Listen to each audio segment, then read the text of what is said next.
অনেক ক্লায়েন্টই তো চাইছে যে গোল্ডে কিছু ইনভেস্টমেন্ট করবে, এন্ড স্বাভাবিক গোল্ডের প্রাইস তো এখন আগের থেকে অনেকটা বেশি হয়েছে, তো এবার কিছুটা কি গোল্ডে ইনভেস্টমেন্ট করাটা কি ভালো?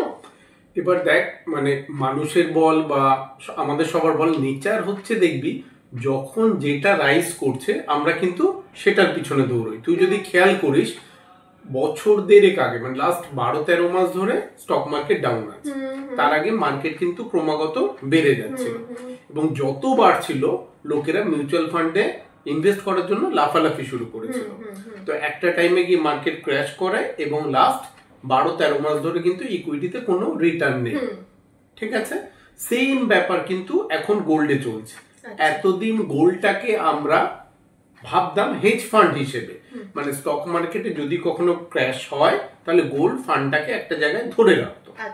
কিন্তু এখন বিভিন্ন দেশে এত টালমাটাল চলছে যে জন্য প্রচুর গভর্নমেন্টও গোল্ডে ইনভেস্ট করছে, যার ফলে গোল্ড প্রাইসটা লাস্ট 1-1.5 বছরে হিউজ বেড়েছে। সেই কারণে বিগত 10-15 বছর গোল্ডের রিটার্নও অনেকটা বেড়ে গেছে।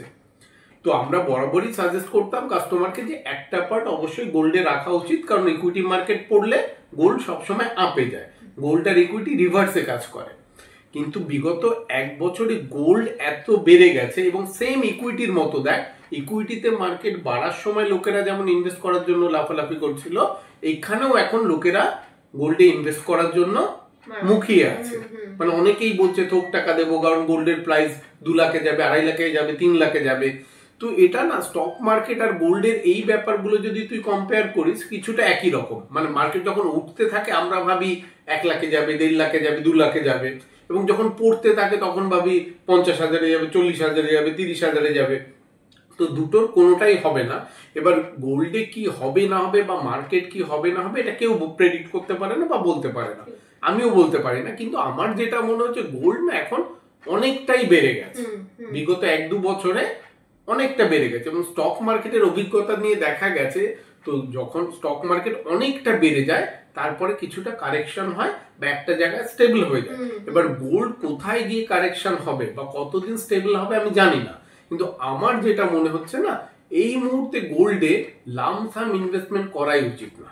যদি কাউকে গোল্ডে করতে হয়, যেহেতু গোল্ড অনেকটা পিকে আছে, আগামী দিনেও বাড়তে পারে, আমি জানি না কবে কারেকশন হবে, কোথা থেকে কারেকশন হবে, কিন্তু গোল্ডে যদি করতেই হয় সবাইকে এসআইপির মাধ্যমে এখন করা উচিত, যেহেতু ওটা পিকে আছে। মার্কেট ক্র্যাশ করলে, মার্কেট ইন দ্য সেন্স এখানে গোল্ড যদি ক্র্যাশ করে তখন আবার লামসাম করতে পারে, যেটা আমরা ইকুইটির ক্ষেত্রে, মানে ইকুইটি আর গোল্ডের আমি কম্পারিজন করে বোঝানোর চেষ্টা করছি যে দুটোর ক্ষেত্রে যদি ব্যাপারটা একই হয় তাহলে আমরাও কাস্টমারকে বলি ইকুইটি পড়ে গেলে আপনি লামসাম ইনভেস্টমেন্ট করুন।